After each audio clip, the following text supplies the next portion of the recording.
So my first ever talk was at my kids' preschool. 2 people showed up, and the only people that showed up was the cleaner and the woman who ran the preschool. And by the way, the cleaning lady was the janitor / the cook at this place and didn't speak much English. Our guest today is Margie Warrell, a best-selling author, leadership advisor, and global expert on courage and human potential. Through her books, speaking, and coaching, she challenges people to step beyond fear and lead with courage in both business and life. And if you're going into speaking because you want to prop up your ego, that's not the best reason to do it. And if I had been wanting to just have my ego stroked, I wouldn't now speak to 10,000 people in stadiums because I wouldn't have done the work and put in the reps that opened the doors to those stages. The reason people are more afraid of public speaking than they are of death is because it exposes us to the mass judgment of others. I can say this in front of one person, but put me in front of 20 or 50 or 100 and then people freeze up. But why is that? It's because now you are vulnerable to 100 people saying, oh, you're not very smart, you messed that up. If you care about what other people think, that doesn't mean you're insecure and terrible. It just means you're human. And that old saying, make your mission bigger than your fear. And our fear creates the gap between our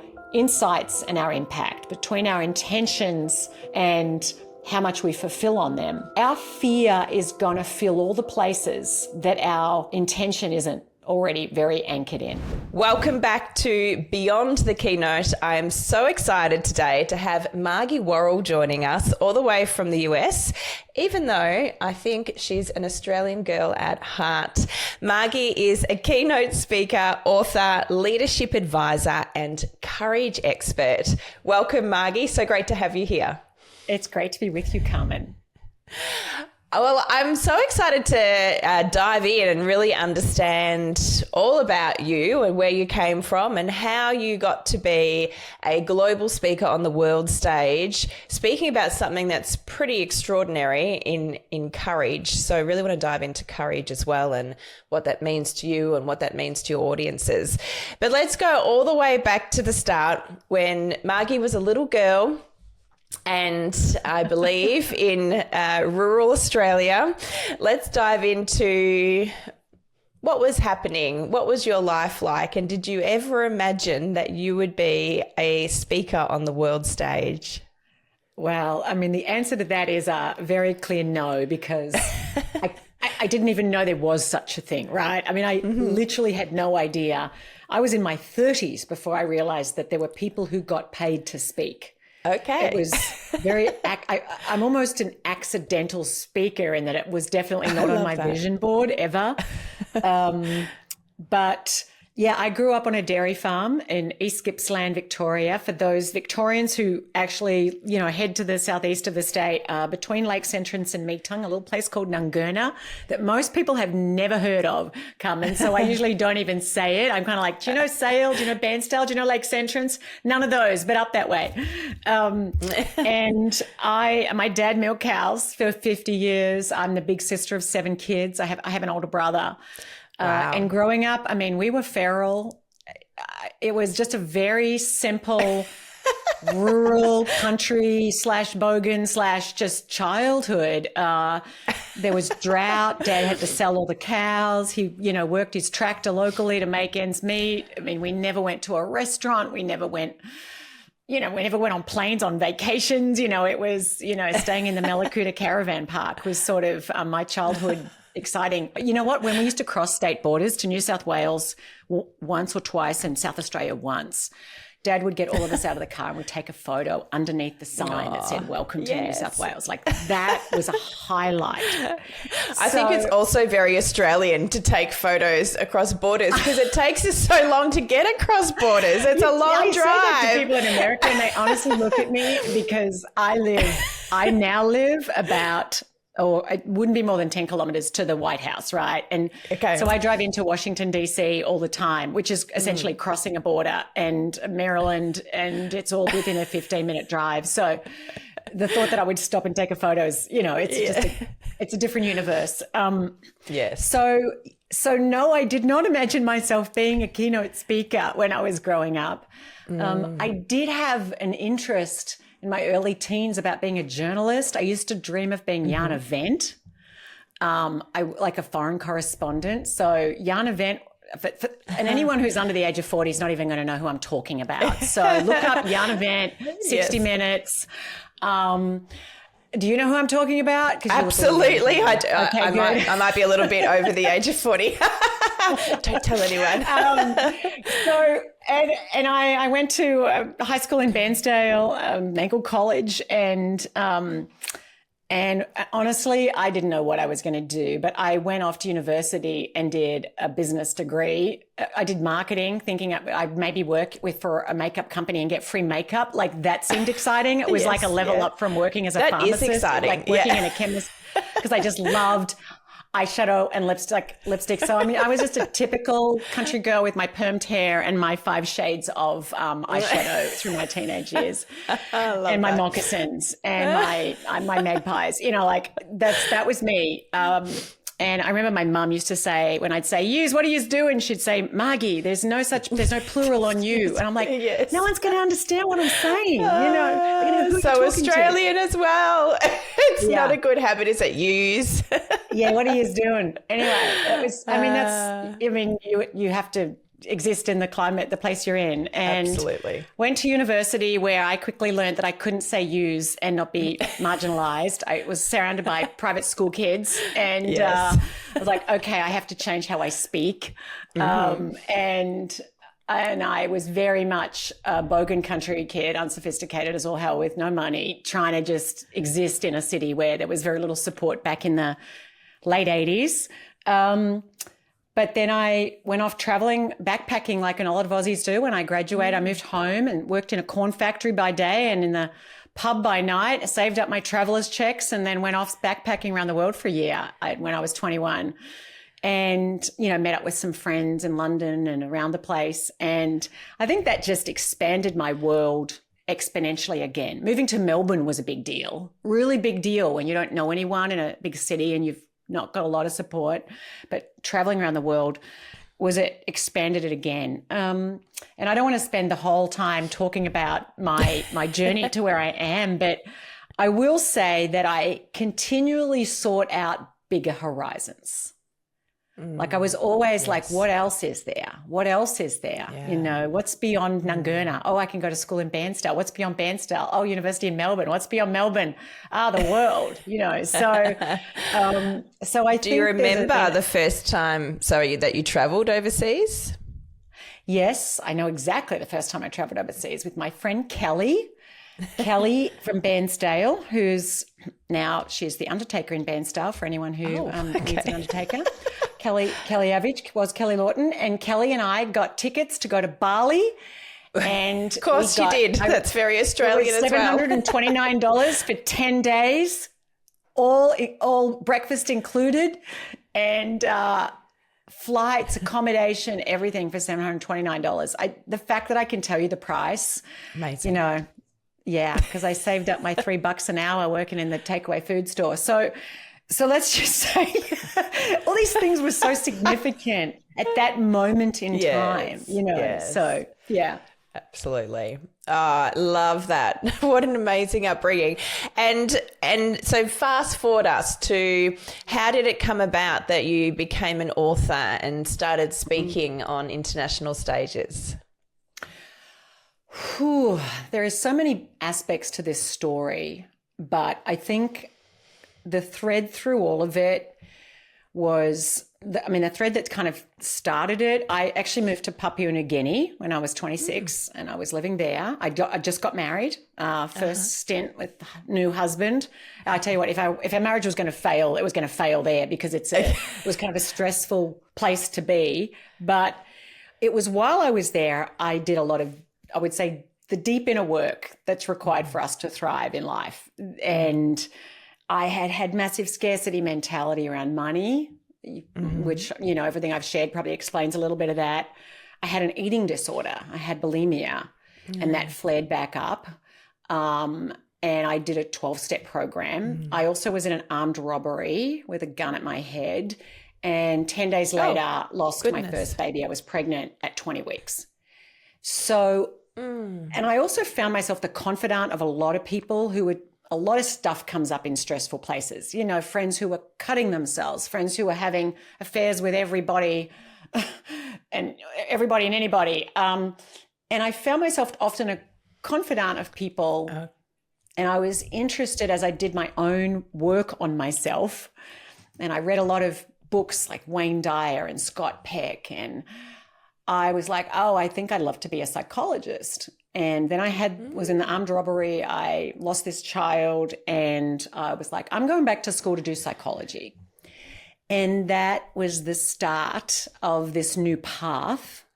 And then moved back to Melbourne, had a year there, had a child, moved over to Adelaide, had 2 years there, had 2 more kids, moved to America. My husband's job got moved. And when I moved to the United States with 3 kids, 3 and under, including a newborn baby, that was hard. And we packed up the house the day after 9/11. So, I mean, 3 kids, 5-week-old, 2-year-old, 3-year-old, moving across the world, 9/11. I mean, there was just a lot of hard things. So much.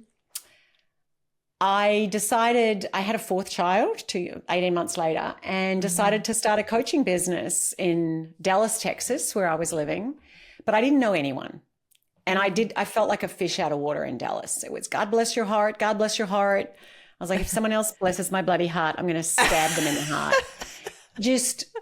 Honestly, America, obviously I live here now and I'm now culturally bilingual, but it was just such a foreign place to land at that moment in time. I just felt like I'd landed on Mars. It would have been so much easier to move to somewhere where they all spoke a different language, because then you go, I'm really somewhere really different. But I just felt so isolated, and I had obviously zero network and little kids, but I would go out and give free talks to try and get coaching clients. So my first ever talk, Carmen, was at my kids' preschool, and 2 people showed up. It was on work-life balance. I can remember the title, Success is a Balancing Act. And the only people that showed up was the cleaner and the woman who ran the preschool. So that was they must have felt something in the title that spoke to them. No, I think I'm pretty sure, Carmen, she felt sorry for me. Like, I had kids at the school. I think she was like, I better show up. No one else is coming. So that was my first ever talk. The good thing about starting in the most humble way possible is there's really only one direction to go. So absolutely. Yeah. And I think an important lesson for anyone that's listening to hear as well, because like any career, you don't always go straight to the stadium with 10,000 people. You need to start somewhere. And often, I think it is a very small audience. And it obviously feels very different speaking in front of a very small audience than it does speaking in front of a larger one. Particularly when they're sitting on those tiny chairs that 3-year-olds sit on and you're standing looking down at them. And by the way, the cleaning lady was the janitor / the cook at this place and didn't speak much English. She was Mexican, I think. So just so we're clear, this was a disaster. Yes. No, I would not call it a disaster. I would call it just incredibly grounding, valuable experience, because as my lesson to anyone starting out, if you're going into speaking because you want to prop up your ego, that's not the best reason to do it. And if not the best career to do it with. And if I had been wanting to just have my ego stroked, I wouldn't now speak to 10,000 people in stadiums, because I wouldn't have done the work and put in the reps that opened the doors to those stages. Yes. So I spoke dozens of times without earning money because, and a lot of people say don't do that, but I was no one was going to pay me. Like, I had no credibility.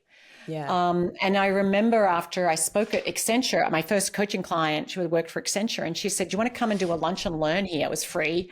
But someone there said, oh, could you come back and do our International Women's Day event? How much do you charge? I'm like, oh my gosh, I can charge.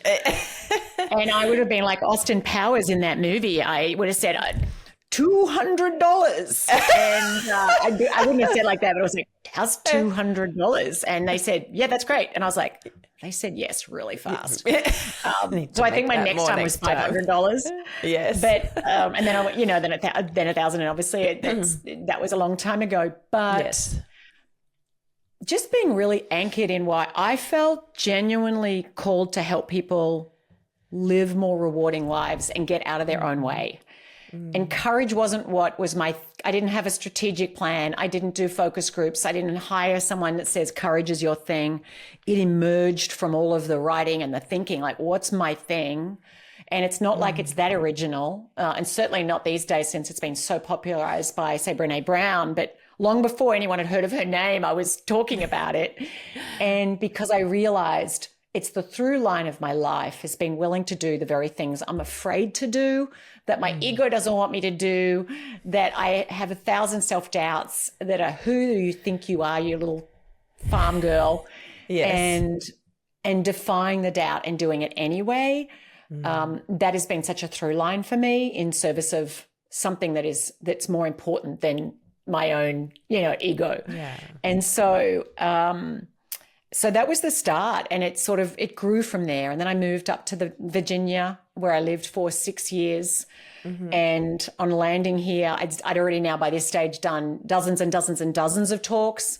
And on my first week, met someone and said, "Oh, we look like people to come into NASA. Would you come in and run a program?" And, next thing you know, I'm in at NASA running a program there on emotional intelligence for managers, because a lot of rocket scientists are pretty low on that.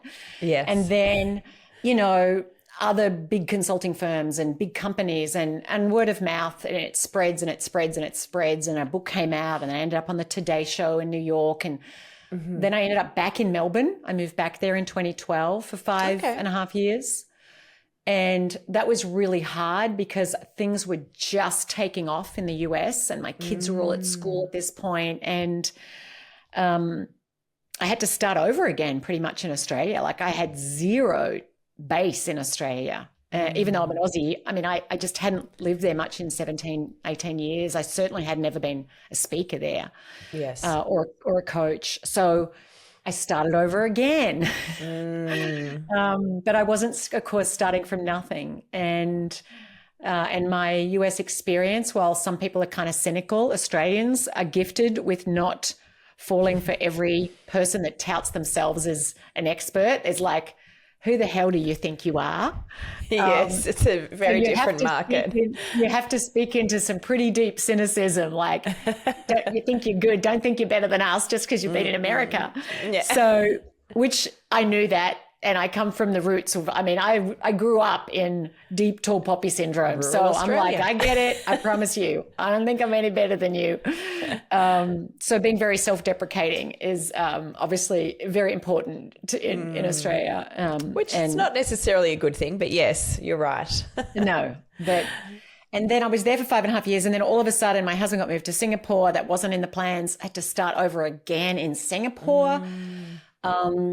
And by now I'm flying back to Australia. I'm flying over to the US. I'm sort of flying all over the place and all over Asia Pac, based out of Singapore. And then 4.5 years ago, we moved back to the US in the middle of deep, dark COVID winter, and I've started over again. Oh my goodness. But of course, every time you're not starting from nothing, you're starting from where you were. And every one of those moves, as hard as they were hard because you lose a lot of momentum and connectivity. I think now who I am as a human, and because who we are as humans impacts who we are as speakers. Absolutely. And my ability to talk to people from so many paths and across different cultural contexts, whether that's organizational cultures or just, social cultures, socioeconomic stratas, I feel I have that ability to do that from having done it, and so many times too. Wow, what a journey. I'd love to dive into the cultural differences. So you've basically had to set yourself up as a speaker in the US, in Australia, and in Singapore and Asia Pacific. And we spoke a little bit about the differences in Australia to the US, and we have a bit of the tall poppy syndrome where we need to tear people down sometimes that are doing well. And as you said, a little bit cynical. I think even the delivery of a keynote needs to be a little bit more grounded and natural in Australia, and it needs to be a bit more hyped up in the US, or a bit more of a performance. Tell us about Singapore, or tell us about what you see the core differences between different countries in the world, and where you're speaking and what you need to be mindful of, or some of the big lessons that you learned along the way. Yeah, what your characterization is, I think, quite accurate. Singapore, I had to adapt to getting zero from the audience. Interesting. Yes. You kind of go, are they understanding? Are they hearing? Is this like so boring? And at the end, people go, that was absolutely fantastic. You know, but I'm like, could you have given me anything? You know, to get, and when, you know, if you're facilitating, it's so hard to get things from people, but that's just a cultural difference too. You're true in Australia that, yes, being too performative. I mean, people just smell inauthenticity a mile away. Yes. But you know what? It's true that in America, the norm would be to be far more performative and far more polished and scripted, etc. But I'm not scripted. I've never been scripted. I think it's personality. Maybe it's my, you know, self-diagnosed ADD. It's just not how I do things. I don't write a script. Yes. But I think there's a deep hunger in the US, and I speak a lot all over the place to all sorts of audiences for authenticity. And I think it's a distinguishing trait. I think it's what people appreciate often about me, that I'm not, there's something very real. Like, it's not scripted. Yeah. It's very, it's imperfect. I don't give a perfect speech, you know. It's not the most perfectly articulate, succinctly, brilliantly written. It's not the presidential address. Yes. Because I'm literally making it up as I go. I say make it up as I go. I have, obviously, when you've spoken a lot, I have my outline, I have my bullets. But what comes under them, and sometimes stories will come out because I intuit an audience. I'm like, oh, I'm going to share this story. I wasn't going to plan to share that story, but I just feel like that's a better fit for these people right now in this moment. That I didn't have the confidence to do starting out. I didn't. I was nervous, right? And you lean more on your slides, etc.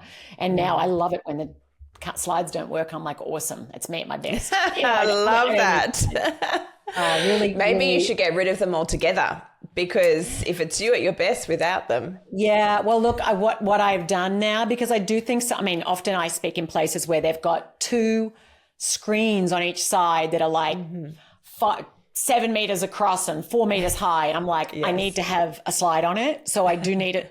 It's important to have a visual, but I'm very minimalistic with it. Good. Because I just love the ability to go where, and I'll use this in term, go where the spirit moves me with a room. And if I've got, 28 slides with, 16 bullets on each one, either you're just like, what's the point?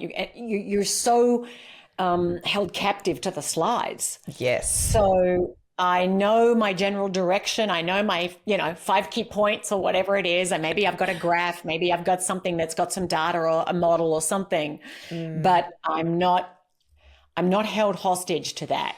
And I can ditch it. And sometimes I do. And I go, you know what? Let's just go here. I don't even have a slide for this, but here's where I want to go, because I just feel like that. Or particularly if I open it up for any interaction, depending on the size of the audience. Yes, love that so much. And you are so right. You can get so wedded to the slide deck when you make it all about the slide deck, right down to people speaking in corporates. I've done a lot of coaching and work with a lot of clients over the last 7+ years since Illuminated Story was born. And especially in corporate, because that's where it's expected that you have a slide deck. They become so wedded to their slides that there's no freedom. There's no, as you said, sometimes in the moment you remember a story that's so relevant to the audience and is really going to help make your point. And it's what's on the slide is not matching what you're saying. And Yeah. So I love that you can it's freestyle an interesting a bit. one. I will say this in terms of like if you're an executive and you're giving a talk, because you help executives, is that right too, Carmen? As well, yes, as well as speakers. And I would say this to executives because I coach those people, right? So I still do coaching. Okay. And I've come back to that in the last few years. I started doing that, then I kind of moved away, and now I still have coaching clients. And obviously I'm not a specialist in presentation, but what I do know is I'm like, you know your stuff. Yes. And trust yourself that if you need to double click on something, you can double click on it in your head. You don't have to have double clicks through your slide deck. And to come back to what Maya Angelou said, we don't always remember what people said or did, but we always remember how they made us feel. When you're operating purely from your head, and it's purely an intellectual exercise. And I get it. Sometimes it is. Here's our plans to launch the space shuttle. Okay, I got it. We got to see some intricate plans here. But so often you want to connect with people at an emotive level. I mean, it's emotions that are the levers to change behavior. Yes. Not intellect, not logic, because people can know what to do and they don't do it. So how do you move people? And I'm always very mindful coming in when I'm doing a briefing call, what do people think, feel and do right now, and what do you want them to think, feel and do?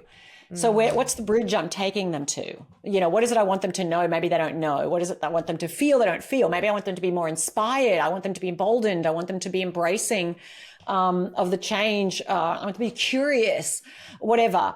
And then what do you want them to do? And you're not going to get that if they stay living purely in their heads. And the more you have a very intellectual audience, like you've got a bunch of people, lawyers, doctors, I've spoken to, academics, all got their PhDs. They can be too smart for their own good because they love to live in their smartness. Yeah. And they're so smart and they know so much. And yet we know a lot of smart people do dumb things. And why do they do dumb things? It's because they're driven by emotions that they're not fully acknowledging. So I think as a speaker, the ability to speak into the emotional space of people, to speak into what they're feeling, like they're insecure about how this change is going to impact them. They're worried they're not going to be able to make that transition to this new AI technology. They're stressed out that, that they're going to get a bad 360 and their division's going to get cut or whatever it is. Yes. And so being able to speak into those unspoken concerns and things, you can't speak into people's hearts and emotions if you're operating purely from an intellectual headspace. And the problem with slides is they can keep us too stuck in the head. And so being able to tell the story, share the anecdote, connecting with people at that level, you can't do that with others if you haven't done it with yourself. Yes. So true. I love that. And when you said the 360-degree feedback, that was my life in corporate. Every year we'd get everything assessed, get everyone would fill in sheets on you, and then you'd be told what you are. Love that. And so within your topic of courage, do you talk about connecting to your own emotions and intuition and not just being ruled by your head? Does that come into any of your content?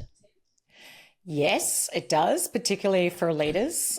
So I speak to, I obviously speak across all audiences. I'm not, but I do a lot when I speaking to people who are in leadership roles. And it was Thich Nhat Hanh, the Buddhist French Buddhist, who said, the longest distance any leader has to make is the 18 inches from their head to their heart. And so to me, that encapsulates what I'm talking about there. It's like, how can it's not one or the other, it's both. And that is a journey, that's a courageous journey for some more than others. I think so often, I think for men, sometimes more so than women, culturally, some people in certain professions where you're rewarded for purely intellect, and EQ isn't developed early on. So it's not a muscle that's been built. It's a latent skill. I talk about that. Obviously it depends on who I'm speaking to. I don't always talk about that. Yeah. It depends on, what I'm being asked to kind of focus in on when I'm, I'll do a briefing, obviously do a briefing call with the event planner or the CEO or whoever's the department head, et cetera, beforehand. And it's like, okay, you know, what is it you want people to walk away? Think, feel, do. Yeah. Yeah. And I love that. Think, feel, do. Think, feel, do. Three great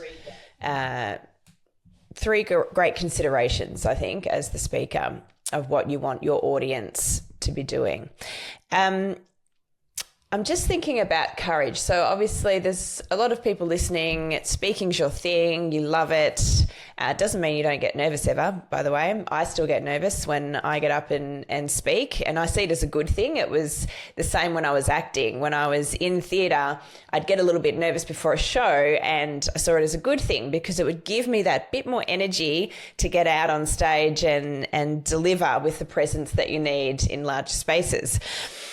But for those who are maybe considering speaking, or they are in positions where their knowledge needs to be shared with the world, but they do not love getting up there, as a courage expert, Margie, what type of advice would you give to them? Well, to anybody who is going to give a talk, and you certainly, whether you like it or you don't like it, right? Because I get nervous too. And I did for those who, I posted this on my social last week. I was speaking at the Economic Club of Michigan, and I was nervous beforehand, and I just sort of did a video inside the room where there was going to be 600 people, you know, half an hour later. And I was saying, you know, I embrace those nerves as a sign that I care, that I'm growing into my potential, and I'm living my purpose. Like, this is me, you know, this is a good sign. But I would say to anyone, as you find yourself feeling nervous and the butterflies are flying amok, the reason people are more afraid of public speaking than they are of death in some cases, like it's such a terrifying thing, is because it exposes us to the mass judgment of others. You know, like people can, like I can say this in front of one person, but put me in front of 20 or 50 or 100 and then people freeze up. But why is that? You could say it in front of one. It's because now you are vulnerable to 100 people saying, oh, you're not very smart. You messed that up. So we long to belong. We want to fit in. We want to impress people. We want to look good. We're wired for that. That is the human condition. And if you care about what other people think, that doesn't mean you're insecure and terrible. It just means you're human. And you've got a whole lot of people and they're all looking at you. And you know what? They are judging you. They are going to judge you. So that can be pretty terrifying because we don't want to be judged negatively. And so, you know, some people say, oh, imagine them all sitting naked on the toilet or whatever. I actually think the most powerful thing you can do is not imagine them sitting naked on the toilet. That's not my nice advice. image. Yeah. I heard it. We're all figuring it out. And believe me, they're figuring it out too. You have something to share that you believe is of value to them. I mean, you wouldn't be there otherwise, and you shouldn't be there otherwise if you don't believe you have something of value to share. So be really clear and take some time to just set your highest intention to serve. How do I want to serve this audience? I want to share some insights. I want to share some information. I want to share a story I have that I hope will encourage them. I want to share a 3-step, 5-step framework that will help them to deliver a better keynote, solve a problem better, work together across the silos in their organization, give difficult feedback, I don't know, launch the project, whatever it is. So just set your intention. And that old saying, make your mission bigger than your fear, holds a lot of truth, because I actually just launched a book a few months back called The Courage Gap. And as I wrote in that book, you know, it's not that we don't know what to do. It's often that we don't do what we know. And our fear creates the gap between our insights and our impact, between our intentions and how much we fulfill on them. And our fear is going to fill all the places that our intention isn't already very anchored in. So just get really clear on why you're doing what you're doing. What is your why? Yes. You're there to help people. You're there to share information, whatever it is. And obviously there's all different types of talks. Maybe you're literally trying to share the latest data on something. And that doesn't mean the nerves won't be there, but it helps you right-size your fear. It helps you realize that you're not there. It's not about you. And I know our ego makes it all about us, but don't make it about you.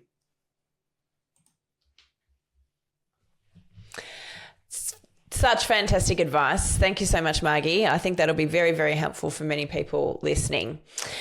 Let's shift for a moment to the future of speaking. Let's do some brainstorming, if we like to call it that, of how could we elevate keynote speaking and take it to another level. As you said just then, it's all about giving. It's all about giving to the audience. And I think part of that is creating an unforgettable experience that allows them to remember what it is you're talking about.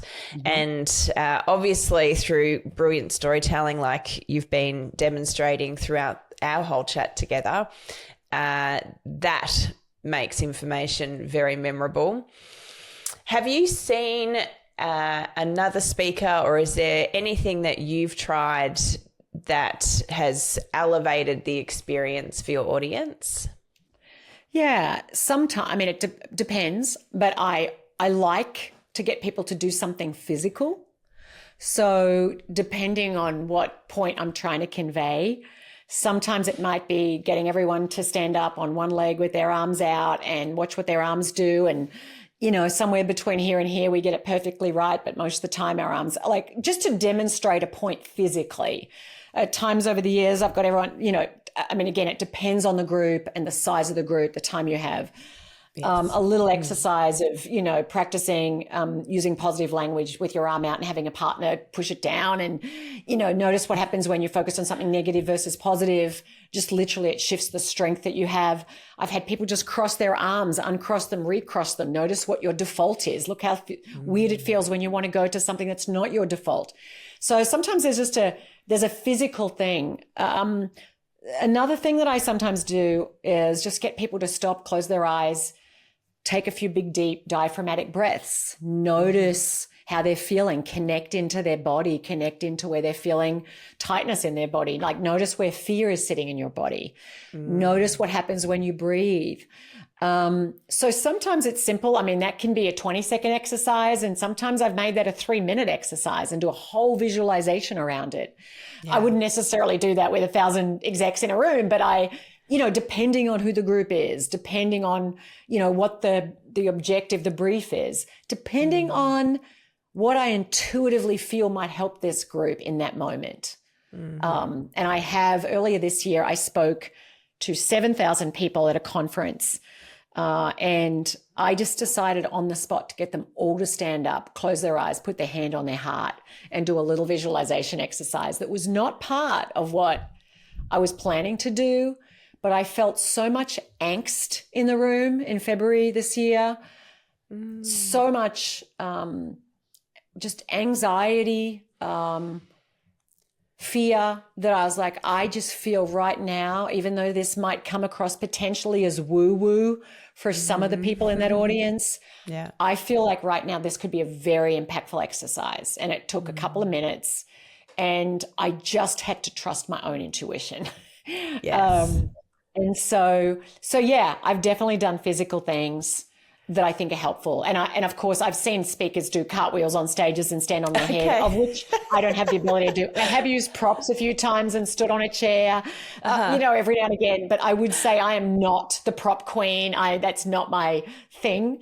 But that doesn't mean there's not massive value in it. Yeah.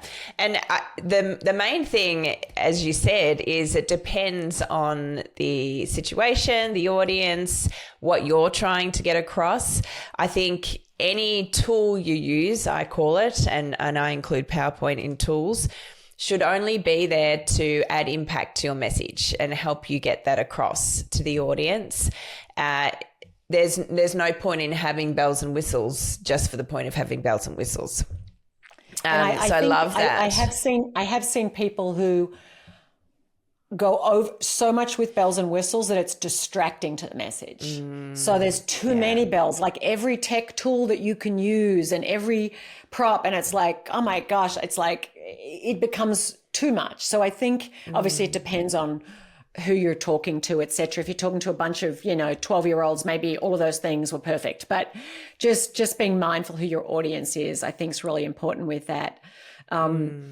And I think, and you've got an acting background, so you have got expertise in this that I don't have, and I certainly don't want to portray myself as an expert when it comes to like even how to tell a story. But sometimes I'll tell stories of dealing with my kids, and I'll use their voice and then my voice and eye rolls, and you kind of move around the stage like them to you to just to role play out a scenario, to add a little humor in.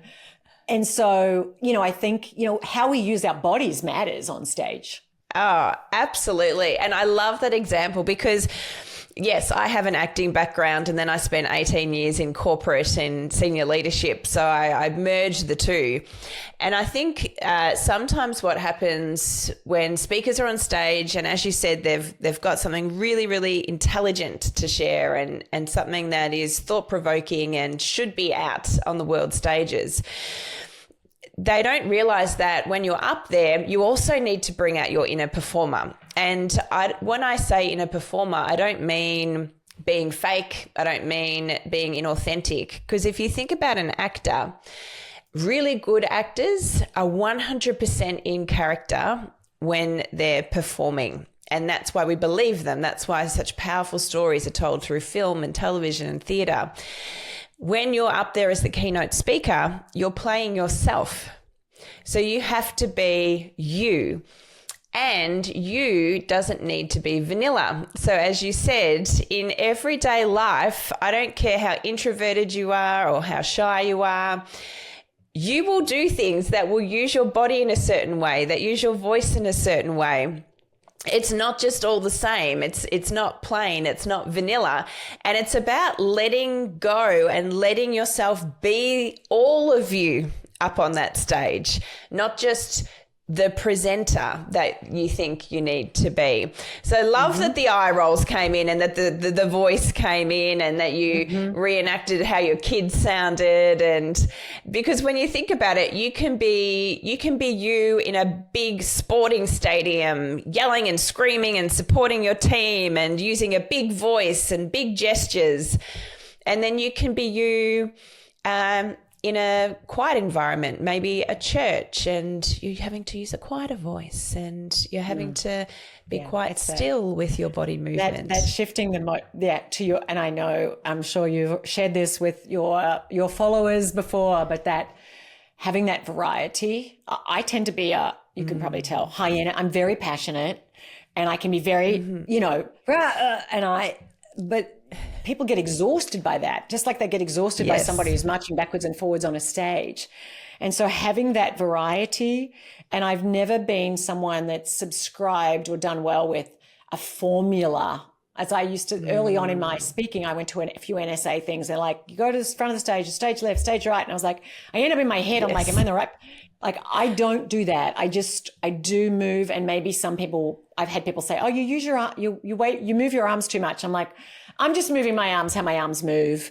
And, I try not to do it too much, but I'm generally just moving how my body moves. Yes. That said, I think we do have to, take that feedback sometimes. Maybe you're moving too much, maybe you're moving too little, and how our voice is. And I mean, I grew up big sister of 7, so I have this loud voice. For some people, their voices are naturally a lot quieter, so they have to obviously work at that. But I think I would just, something to add with all of that in terms of, the future of speaking, I think we have to remain deeply authentic to who we are and not feel like we're putting on a show, because people do want to know who you are. They want to know the human. And yes, maybe you're being a bit funnier more often, maybe you're being but that doesn't mean that's not part of who you are as well. Yes. And I think that's doing that in a way that's congruent with who we are. Absolutely. And mindful of what will be impactful. Yes, totally agree. It might be an extension of you. It might be you in your highest energy for those speakers that aren't naturally high energy like you are. And for yourself, you have to come down into your lower energy sometimes because, as you said, the audience can't be up here the whole time with you. They need some ebbs and flows. I call them gear changes. If we can create some gear changes within the talk to keep shifting the audience, and absolutely the physical exercises that you were talking about before are a really great way to shift the energy and have those ebbs and flows within your talk. And again, you've got to figure out in the moment what's going to be right for the audience, the length of time, whether you do it at all, and not be completely wedded to everything you've planned. I think a plan is great. Definitely go in with a plan and know what your topic is and what you want to get across. And be flexible. So I also talk about the great thing about actors is we rehearse. We rehearse before we go out on that stage. And there are a lot of speakers who will say, I don't rehearse, I'm much better off the cuff. And I think rehearsal is not constrictive. Rehearsal doesn't mean that every single word has to be the same when you get up on stage. Rehearsal means that you know your content so well, it's so embedded in your body that when you're up there, you get to be in the moment and you get to shift with the audience and respond to what's happening without worrying about how you're going to get back on track or how you're going to stay to time. Margie, it has been so wonderful speaking to you, and there's just so much gold in the conversation we've had for our listeners. Before we wrap up completely, is there anything you'd like to leave the audience with, and how would someone get in touch with you if they wanted to book you for a speaking gig? Yeah, well, thank you for asking. Well, my website is how you get in touch with me, so margiewarrell.com. I also have books on there. I have my own Live Brave podcast, which I do a little sporadically, I must admit, at the moment. So people can access books and resources, podcasts, etc., and obviously reach me. And there's information on my website about, different talks that I tend to be more popular. Though also I never do the same one twice. And maybe just the what would be most helpful for people is simply just jump on, have a look. My latest book, The Courage Gap. While each of us as a speaker is already being brave by being a speaker, I think what I go through in that book can be some really valuable questions and insights to help you ground in yourself and deal with those insecurities that can sometimes be like the Achilles heel that can keep you from showing up as who you really want to be as a speaker on stage and making the impact you want to make. So I would recommend that as a resource for people too. Amazing. Well, I will have to order one of those books too. It sounds incredible. Thank you so much, Margie, and have an amazing day. All right, here's where you're standing. You can close this episode, think that was fun, and go back to doing things the way you've always done them. Or you can decide you're done being the speaker, the leader that people politely applaud and immediately forget. If you want to create the kind of moments we talked about today, the theatrical, the unforgettable, the profitable, I've put together something that'll change how you think about the stage forever. It's called Beyond the Keynote, Creating Your Illuminated Story. No fluff, no theory, just methodology I use with elite speakers and leaders who are done playing small. Go to illuminatedstory.com/masterclass. And hey, if this episode hit you somewhere, share it, leave a review. It takes 30 seconds and helps more people discover that great speaking isn't magic. It's a game and you can learn to win it. I'm Carmen Sederino. Don't just speak, illuminate. See you next week.